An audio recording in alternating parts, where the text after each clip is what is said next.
performance today. I mean, talo pero yun nga, maganda rin yung gawa mo, especially yung first half na pinasa mo. Ano pa rin eh, baliwala pa rin yung ginawa ko kasi talo yung team. Kulang pa rin sa effort ng team net. Yun, naka-affect man na parang almost sa inyo lahat first time to mag-finals, kaya naka-affect ba yung pressure sa inyo?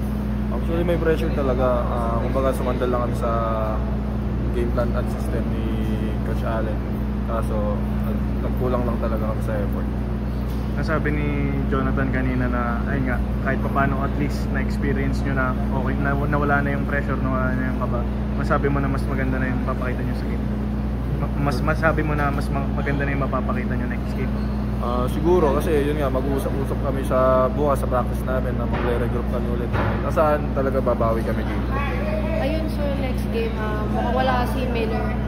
Parang paano nyo i-take advantage yung absence niya sa game? Ano pa rin talaga kami, sumanda lang talaga sa game plan kasi ang dami din nilang scorer, hindi lang naman si Miller. Stop namin yung mga main guy nila. Nabanggit ni Jonathan kanina, parang tina-trash talk daw kayo ni Janty sa bench. Ano yung nangyari din sa ano yung nakita? Hindi ko kasi alam yun eh, hindi ko nakita talaga yung trash talk ni Janty kasi yun nga, nakapokus lang, nakalock in ako sa game kaya hindi ko napansin din talaga.